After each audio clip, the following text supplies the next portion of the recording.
இது ஃபர்ஸ்ட் மலேசியாவின் செய்திகள் உங்களுக்காக.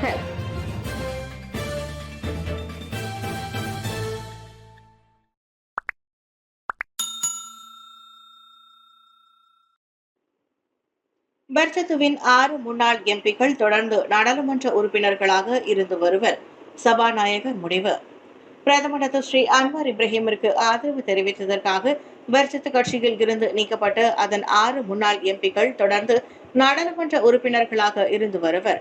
நாடாளுமன்ற சபாநாயகர் அப்துல் ஜஹாரி இந்த முடிவை செய்ததாக பர்சத்து கட்சி தலைவர் தான் ஸ்ரீ முகதன் யாசின் நேற்று நாடாளுமன்றத்தில் நடைபெற்ற செய்தியாளர் கூட்டத்தில் தெரிவித்தார். இது தொடர்பாக ஜூலை 9ஆம் தேதி மாலையில் ஜொஹாரி அப்துல்லிடம் இருந்து பெர்சத்து கட்சி கடிதம் ஒன்றை பெற்றதாக அவர் கூறினார். கூட்டரசு அரசியலமைப்பு சட்டத்தின் 39A பிரிவின்படி அந்த 6 நாடாளுமன்ற உறுப்பினர்களின் இடங்கள் காலியாகவில்லை என்ற கடிதத்தை பெர்சத்து பெற்றதாக முகுதின் தெரிவித்தார். நாடு மற்றும் மக்களின் நலனுக்காக நாடாளுமன்றத்தின் நிலைத்தன்மையை கருதி அந்த 6 எம்பிக்களின் நாடாளுமன்ற தொகுதி காலியாகவில்லை என்ற முடிவை தாம் எடுத்ததாக சபாநாயகருக்கு கூறியிருக்கும் காரணம் ஏற்புடையதாக இல்லை என முகுதின் கூறினார். கூட்டரசு அரசியலமைப்பு சட்டத்தின் 49A உட்பிரிவு 3 விதிக்கு எதிராக சபாநாயகரின் முடிவு அமைந்திருப்பது குறித்து முகுதின் தனது ஏமாற்றத்தை தெரிவித்தார்.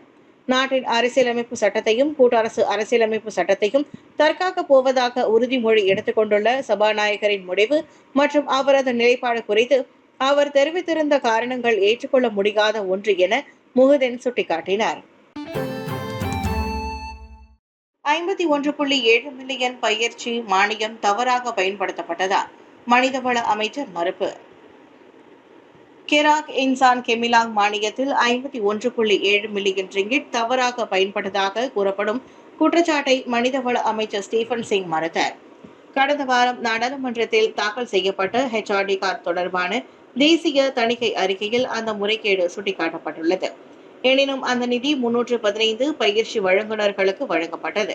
ஒரு நிறுவனத்திற்காக ஒதுக்கப்பட்டது என்பதை சிம் தெளிவுபடுத்தினர். மீண்டும் பங்கேற்ற 3726 பங்கேற்பாளர்களை கொண்ட நிறுவனம் ஒன்றுக்கு அந்த 51.7 மில்லியன் நிதி ஒதுக்கப்பட்டதாக குற்றச்சாட்டுகள் எழுந்துள்ளன. எனினும் அது உண்மையில்லை. 315 பயிற்சி வழங்குநர்கள் அந்த நிதியை பெற்றனர் என மக்களவையில் நேற்று சிம் தெரிவித்தார். அதோடு அந்த பயிற்சியில் பங்கேற்ற 3726 பேரில் 3132 அல்லது 84 விழுக்காட்டினர் மட்டுமே ஒரு ஆண்டிற்குள் 2 அல்லது 3 முறை பயிற்சியை திரும்ப மேற்கொண்டதாக சிம் சொன்னார். முன்னதாக சில பயிற்சியாளர்கள் 16 முறை பயிற்சியை திரும்ப மேற்கொண்டிருப்பது சந்தேகத்தை ஏற்படுத்தியுள்ளதாக தேசிய தணிக்கை அறிக்கை குறிப்பிட்டிருந்தது. சிறார் ஆபாச காணொலி வைத்திருந்த குற்றச்சாட்டை பல்கலைக்கழக மாணவன் ஒப்புக்கொண்டான். சிறார் ஆபாச காணொலி வைத்திருந்த குற்றச்சாட்டை தனியார் மருத்துவ பல்கலைக்கழக மாணவன் ஒருவன் ஒப்புக்கொண்டான். தேவாலயத்தின் கழிவறையில் சிறார்களின் ஆபாச புகைப்படங்களை கைத்தொலைபேசியில் பதிவு செய்ததாக 20 வயதுடைய டெஸ்மோன் தான் ஷி யாங் எனும் மாணவன் மீது செஷன்ஸ் நீதிமன்றத்தில் நீதிபதி அபுபக்கர் மானாட் முன்னிலையில் குற்றம் சாட்டப்பட்டது. கடந்த ஜூன் மாதம் 29ஆம் தேதி சியாலின் வர்த்தக மையத்தில் உள்ள தேவாலயத்தில் இரவு 9 மணி அளவில் அவன் அக்குற்றத்தை புரிந்ததாக குற்றம் சாட்டப்பட்டது. குற்றவாளி என நிரூபிக்கப்பட்டால் 5 ஆண்டு வரை சிறை அல்லது 10,000 ரிங்கிட் அபராதம் அல்லது அவை இரண்டும் விதிக்கப்படும். 2017ஆம் ஆண்டு சிறார் பாலியல் குற்றங்கள் சட்டத்தின் 10வது விதியின் கீழ் அந்த மாணவன் மீது குற்றம் சுமத்தப்பட்டது. அந்த கட்டிடத்தின் 3வது மாடியில் உள்ள கழிவறைக்கு சென்று அங்கு ராயா பணக்கவர் ஒன்றில் கைத்தொலைபேசியை வைத்துவிட்டு 1 மணி நேரத்திற்கு பின் அதனை அவன் எடுத்து சென்றதாக குற்றப்பத்திரிகையில் தெரிவிக்கப்பட்டது. ஒரு நாசிலமாக்கின் விலை 8 ரிங்கிட்டா? அதிருப்தியில் ஆடவர்.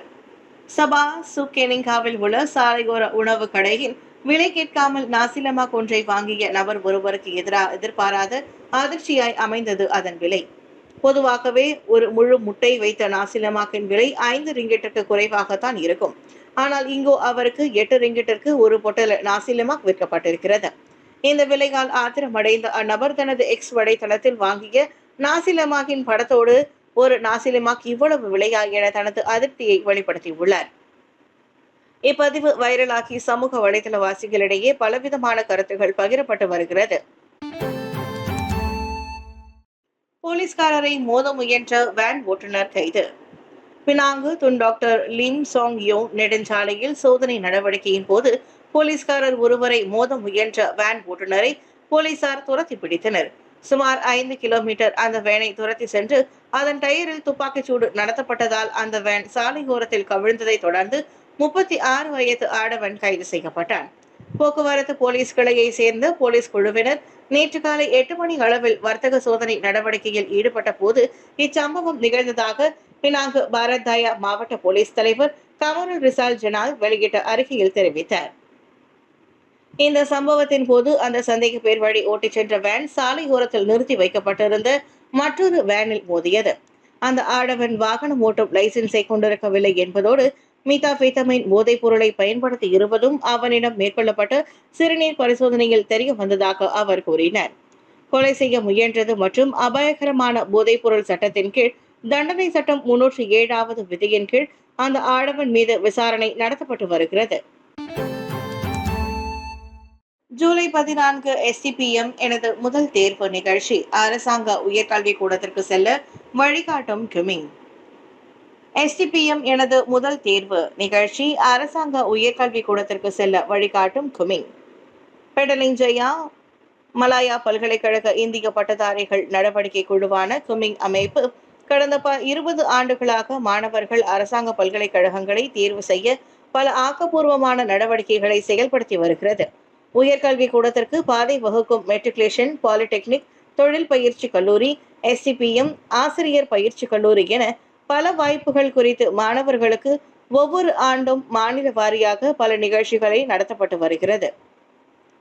அவ்வகையில் வருகின்ற ஞாயிற்றுக்கிழமை ஜூலை 14ஆம் தேதி பெடலிங் ஜெயாவில் அமைந்துள்ள ஸ்ரீ சக்தி ஈஸ்வரி ஆலயத்தில் STPM குறித்து முதல் தவணை மாணவர்களுக்கு வழிகாட்டு நிகழ்ச்சி ஒன்றை ஏற்பாடு செய்யப்பட்டுள்ளதாக அதன் உறுப்பினர் முகமது நஸ்ரி பின் பிரேம் நாசர் தெரிவித்தார். STPM தேர்வு என்பது ஒரு கடினமான தேர்வு என்கிற எண்ணம் மாணவர்களிடத்திலிருந்து நீக்கி அத்தேர்வினை சரியான முறையில் எதிர்நோக்க பல நுணுக்கங்களை கற்பிக்க குமிங் காத்திருக்கிறது. பெடலிங் ஜெயா இந்து சங்கம், மலாயா பல்கலைக்கழக தமிழ் பேரவை மற்றும் ஸ்ரீ சக்தி ஆலயமும் இணைந்து செய்கின்ற இந்நிகழ்ச்சி முற்றிலும் இலவசம். 2 லட்சம் ரிங்கிட் மதிப்புள்ள ஆமைகளின் உலர்ந்த இறைச்சி மற்றும் ஓடுகள் கூடாட்டில் மலேசிய கடல் பாதுகாப்பு நிறுவனம் பறிமுதல். 2 லட்சம் ரிங்கிட் மதிப்புள்ள ஆமையின் உலர்ந்த இறைச்சி மற்றும் அதன் ஓடுகளை கூடாட் கடல் பகுதியில் கடத்தும் முயற்சியை மலேசிய கடல் நிறுவனத்தின் அமலாக்க அதிகாரிகள் முறியடித்தனர். குடாட் தஞ்சுங் கலுந்தான் கடலோர பகுதியில் சந்தேகத்திற்குரிய படகு காணப்பட்டதை தொடர்ந்து கடல் நிறுவனத்தின் அமலாக்க அதிகாரிகள் அதனை தடுத்து நிறுத்தும் முயற்சியில் ஈடுபட்ட போது அந்த படகில் இருந்த சந்தேக பேர் வழி கடல் சேற்று பகுதியில் குதித்து தப்பி ஓடினான். அந்த படகில் மேற்கொள்ளப்பட்ட பரிசோதனையில் 23 மூட்டைகளில் இருந்த ஆமைகளில் 160 கிலோ உலர்ந்த இறைச்சி மற்றும் 52 மூட்டைகளில் இருந்து 500 கிலோ ஆமை ஓடுகளும் பறிமுதல் செய்யப்பட்டதாக மலேசிய கடல் நிறுவன கமாண்டர் மௌரிஸ் கிரென்வெல் அப்ரியன்தீன் தெரிவித்தார். பறிமுதல் செய்யப்பட்ட பொருட்கள் அனைத்தும் மலேசிய கடல் நிறுவன விசாரணை அதிகாரியிடம் ஒப்படைக்கப்பட்டதாக அவர் கூறினார். தவறான வீட்டிற்கு உணவை விநியோகம் செய்த ரைடர் வயிற்றில் சுடப்பட்டார். அமெரிக்காவில் பரபரப்பு. அமெரிக்காவில் உணவு ரைடர் ஒருவர் இரவு நேர ஆர்டரை தவறான வீட்டில் விநியோகம் செய்துள்ளார். எனினும் பின்னர் அந்த உணவை திரும்ப பெற சென்றபோது அவர் வயிற்றில் சுடப்பட்டதாக கூறப்படுகிறது. ஜூலை 7ஆம் தேதி நள்ளிரவு நேரத்தில் செயின்ட் சார்ல்ஸ் கவுண்டி எனும் இடத்தில் அச்சம்பவம் நிகழ்ந்தது. வீட்டிற்கு வெளியே வைக்கப்பட்டிருந்த உணவை எடுக்க அந்த ரைடர் விரைந்த போது அவரை வழிமறித்த டுவேன் ஜோன்ஸ் எனும் ஆடவன் வயிற்றில் சுட்டான்.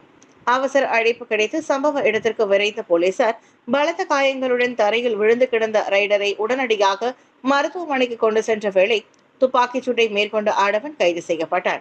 இம்மாதம் 17ஆம் தேதி அவனுக்கு எதிராக நீதிமன்றத்தில் குற்றம் சாட்டப்பட உள்ளது. தாய்லாந்தில் கோலாகலமாக நடந்து முடிந்தது நடிகை வரலட்சுமியின் திருமணம். கடந்த ஜூலை 3 நடிகர் சரத்குமாரின் மகள் மற்றும் நடிகையுமான 39 வயது வரலட்சுமி நிக்கோலாய் சச்தேவ் திருமணம் தாய்லாந்தில் மிகவும் பிரம்மாண்டமான முறையில் நடந்தேறியது. அந்த திருமணத்தில் தென்னிந்திய திரையுலக பிரபலங்கள், அரசியல் தலைவர்கள், குடும்ப உறுப்பினர்கள் மற்றும் நண்பர்கள் என பலரும் கலந்து கொண்டு மணமக்களை வாழ்த்தினர்.